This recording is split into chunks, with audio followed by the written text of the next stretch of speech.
PM Modi ने लखनऊ का प्रेरणा स्थल आज राष्ट्र को समर्पित कर दिया। पीएम ने अटल बिहारी वाजपेयी, दीनदयाल उपाध्याय और श्यामा प्रसाद मुखर्जी की मूर्तियों का अनावरण भी किया। कार्यक्रम के लिए आज का दिन इसीलिए चुना गया क्योंकि आज पूर्व प्रधानमंत्री अटल बिहारी वाजपेयी की 101वीं जयंती है। इसके अलावा एक और मायने में इस इवेंट की टाइमिंग बहुत खास हो जाती है और वो है 2027 में होने वाले उत्तर प्रदेश के चुनावों से लगभग 14 महीने पहले राष्ट्र प्रेरणा स्थल का लोकार्पण हुआ है। और ये सिर्फ संयोग नहीं है बल्कि राजनीति के जानकार इसमें वोटों वाला प्रयोग देख रहे हैं। बीते कुछ दिनों में बीजेपी के भीतर एक के बाद एक 3 घटनाक्रम हुए हैं। जैसे पहले ओबीसी नेता की यूपी बीजेपी अध्यक्ष के तौर पर नियुक्ति हुई। इसके बाद मंगलवार को बीजेपी के ब्राह्मण विधायकों ने बैठक की। अब पार्टी के 3 ब्राह्मण चेहरों की प्रतिमाओं का तोहफा दिया गया है। ये तीनों घटनाएं यूं ही नहीं है। खासकर राष्ट्र प्रेरणा स्थल की सौगात तो इस लिहाज से भी काफी अहम है कि बीजेपी ने इसके जरिए यूपी से लेकर बंगाल तक ब्राह्मण वोटों को साधने की कवायद की है। हालांकि बीजेपी के इस कवायद पर यूपी में जाति वाली राजनीति की चिंगारियां भी उठी हैं। पीडीए और पंडा वाली जुबानी जंग देखने को मिल रही है और यही वजह है कि हम आपको ये नहीं बताएंगे कि राष्ट्र प्रेरणा स्थल कितने एकड़ में फैला हुआ है, यहाँ पर क्या क्या मौजूद है, इन मूर्तियों की खासियत क्या है, क्योंकि ये सब तो आप सुबह से ही अखबारों में पढ़ चुके हैं, न्यूज चैनल्स पर आप देख चुके हैं। ऐसे में हम आपको अपनी कवर स्टोरी में प्रतीकों की राजनीति के मायने समझाने वाले हैं। साथ ही बीजेपी की ब्राह्मण वोट वाली इंजीनियरिंग का विश्लेषण आपके लिए करेंगे। पर शुरुआत प्रधानमंत्री मोदी के पीडीए दाव के साथ कर लेते हैं। आज पीएम मोदी अखिलेश यादव की पीडीए पिच पर बैटिंग करते हुए नजर आए। आज महाराजा बिजली पासी की जयंती है। इस पर अखिलेश यादव ने सुबह पोस्ट किया, लिखा कि महान वीर योद्धा महाराजा बिजली पासी की जयंती पर सादर नमन।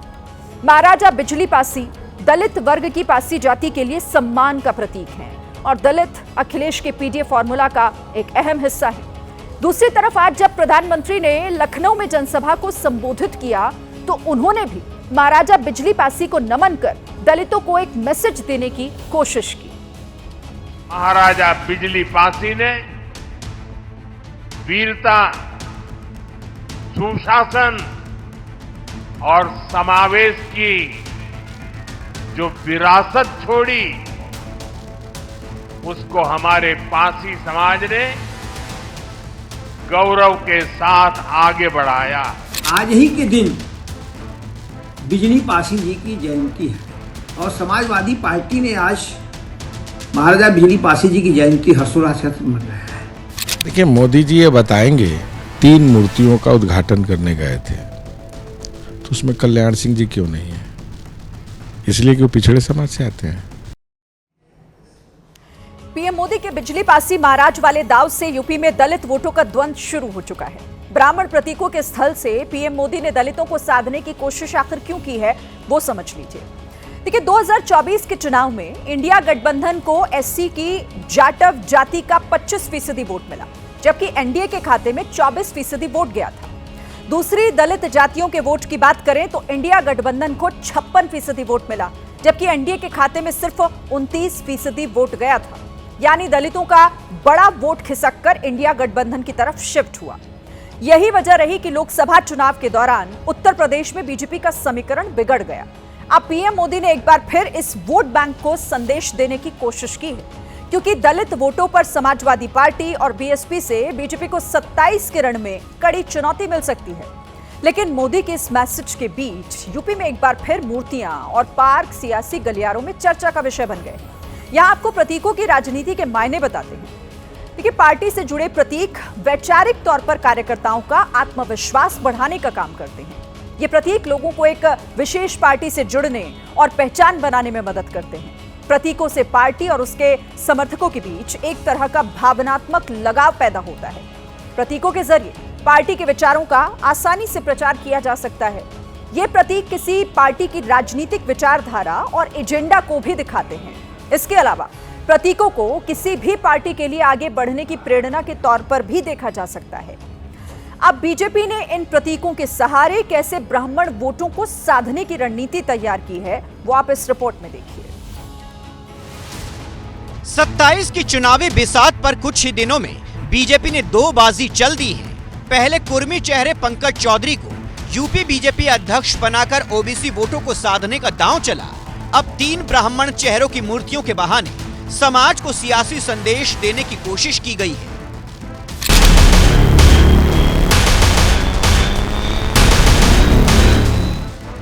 अटल बिहारी वाजपेयी, श्यामा प्रसाद मुखर्जी और दीनदयाल उपाध्याय जनसंघ से लेकर बीजेपी तक तीनों पार्टी के बड़े ब्राह्मण नेता रहे हैं। अब इन चेहरों के सहारे ही बीजेपी 2027 के रण में 2024 के दौरान बिगड़े सियासी समीकरण दुरुस्त करने की कोशिश में जुटी है, क्योंकि अटल बिहारी वाजपेयी की कर्मभूमि राजधानी लखनऊ रही है। ऐसे में उनकी जयंती पर प्रेरणा स्थल और मूर्तियों के लोकार्पण के जरिए एक बड़ी सियासी रणनीति को मूर्त रूप देने की कोशिश की गई है। जैसे मायावती ने अपने कार्यकाल के दौरान दलित समाज को साधने के लिए डॉक्टर अंबेडकर और कांशीराम के नाम पर पार्क बनवाए, समाजवादी पार्टी ने पिछड़ा वर्ग को साधने के लिए राम मनोहर लोहिया और जनेश्वर मिश्र पार्क का निर्माण कराया। अब वैसे ही ब्राह्मण वोटों को साधने के लिहाज से प्रेरणा स्थल बीजेपी के लिए मददगार साबित हो सकता है। जो पार्कों की सियासत है, इससे बहुत ज्यादा लाभ अभी तक जिन्होंने किया है, चाहे बीएसपी की बात कर लें, समाजवादी पार्टी की बात कर लें या किसी अन्य पार्टी की बात कर लें, उन्हें राजनीतिक तौर पे बहुत लाभ होता दिखता नहीं है। ब्राह्मण समाज बीजेपी का परंपरागत वोटर रहा है, लेकिन माना जाता है कि बीते कुछ समय से ब्राह्मण पार्टी में उपेक्षित महसूस कर रहा है। मंगलवार को बीजेपी के ब्राह्मण विधायकों की बैठक को भी इसी नैरेटिव से जोड़कर देखा जा रहा है।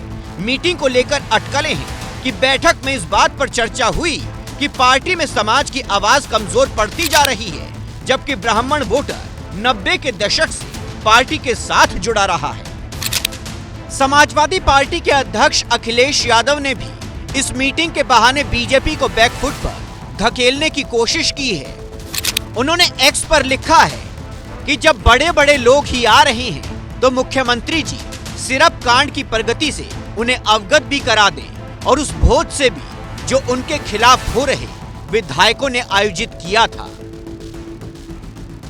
वहीं सूबे में सत्ता की कमान योगी आदित्यनाथ के हाथ में है, जो राजपूत समाज के हैं। संगठन की कमान कुर्मी समुदाय से आने वाले पंकज चौधरी को सौंपी गई है।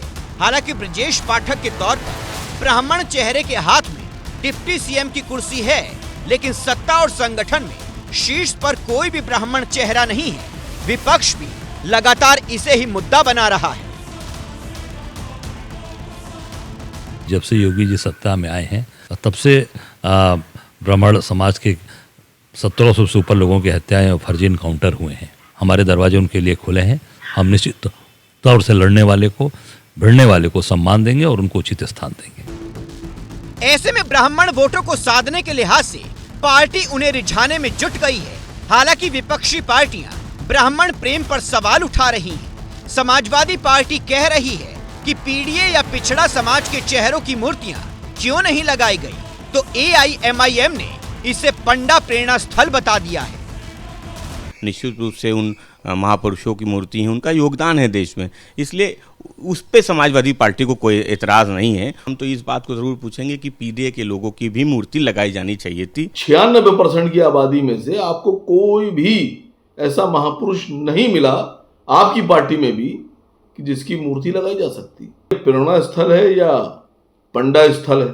हम तो बाबा भीमराव अंबेडकर जी का भी सम्मान करते हैं और ये तीनों तो हमारे अभिभावक हैं। हमारी पार्टी को खड़ा किया है, इन्होंने देश के लिए काम किया है। बीजेपी के ब्राह्मण वोटों वाली इंजीनियरिंग समझने के लिए प्रदेश में ब्राह्मण वोट की ताकत को समझना जरूरी है।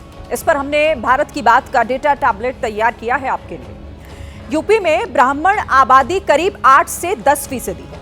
सूबे की 90 से ज्यादा सीटों पर ब्राह्मण वोट निर्णायक होते हैं। 12 जिले ऐसे हैं जहां पर ब्राह्मण आबादी 15% से ज्यादा है। अब ब्राह्मणों के वोट समीकरण की बात करें तो 2017 में बीजेपी गठबंधन को ब्राह्मणों का 83% वोट मिला था, जो 2022 में बढ़कर 89% हो गया। 2017 में समाजवादी पार्टी गठबंधन को ब्राह्मणों का 7% वोट मिला, जो 2022 में घटकर 6% रह गया। ये आंकड़े बताते हैं कि इस वर्ग का बीजेपी के साथ मजबूत रिश्ता रहा है। ऐसे में 27 की जंग को देखते हुए बीजेपी के लिए ब्राह्मण वोट को साधना बेहद जरूरी है।